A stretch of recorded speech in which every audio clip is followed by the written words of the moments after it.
So FEMA is very active. We have the National Response Coordination Center behind me activated, where we have representatives from across the agency, but also across the federal government, all coming here right now to work on coordinating support to state and locals down in the Southeast, but also in the Mid-Atlantic and potentially the Northeast, as this storm's not done. There's been impacts in Florida, North Carolina, South Carolina, Georgia, but we're also watching as it meanders off the coast there, may come back ashore and move up the East Coast. So it's really important that everyone is actively preparing for potential bad weather down the road, potentially more flooding. So now is the time to prepare, to listen to state and local officials. If you need to evacuate, know where you're going to go and have a kit ready. So you mentioned a little bit about people being prepared. Obviously, there's some people that are still in the process of like recovering here from previous hurricanes, previous storms. I didn't know if you had this on top of you, but do you happen to know, what communities are being monitored right now that were maybe previously hit, maybe that they're still waiting for assistance, if that makes sense, from previous storms? It does.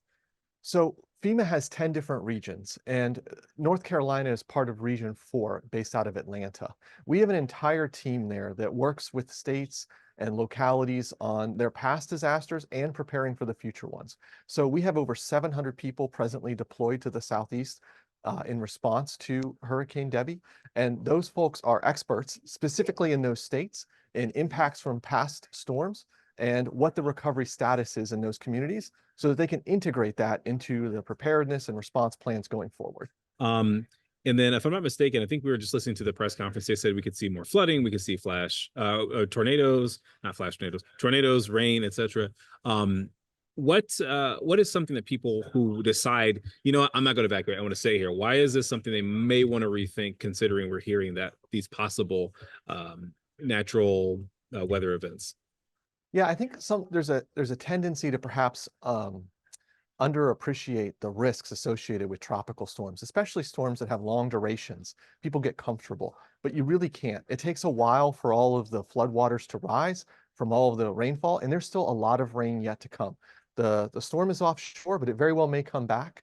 And we need to make sure that everyone is taking it very seriously. So everyone should know where to get information, where they're going to go in the event they have to evacuate. One option they have is to text the word shelter, SHELTER, and your zip code to 43362. That's 43362. And you'll get a text message back with the nearest safe place you can go in your community in the event that you have to evacuate. Talk to me a little about preparations. I know to-go bags, having your hurricane kit is important. Tell me a little bit about what should be in that and why you need to get on that like now. Yeah, you don't want to wait to prepare. So knowing things about like where your essential documents are that you would want to take with you, knowing, where you'll go and whether it's staying with friends and families or going to a hotel, like having a plan, but then also knowing what you need to take with you in addition to those documents like medications and things like that. So really the personal planning is essential. Having access to some cash along the way, making sure that your car is full of gas, having that kind of plan at the very tactical level is essential. Tell me a little bit about just if people start seeing recovery teams out on the roads, etc., about maybe giving them the space they need to operate. Yeah, obviously there's going to be a lot of debris in the roadways. There's going to be some flooded roadways. We definitely don't want people driving into those or wading into those. Floodwaters can be very dangerous. You don't know how deep it might be or what kind of hazards are in there. Could be hazardous materials, could be sticks or trees, could be, dangerous animals. So you definitely don't want to be going in those if you can help it. And it doesn't take a lot of water to float a car. So you don't want to be driving through those. Let responders access the area, make sure it's safe, there's no down power lines, and let crews do what they need to do to get your community stood back up. Just try to stay out of the way, check on your neighbors, but try to stay out of the floodwaters. Today, our reporter was out at, I think she may have been in Wrightsville Beach, and she saw someone in a canoe, and they like fell out of the water while they're in there. And then she talked to the person afterward. They go, "Yeah, I probably wouldn't do that again." We see that we show them the video, we show them the white caps, and people still go out there. If you had a message for someone thinking, "Oh, I could probably do it," or "I'm going to do it for the Instagram," whatever, what would you say to them?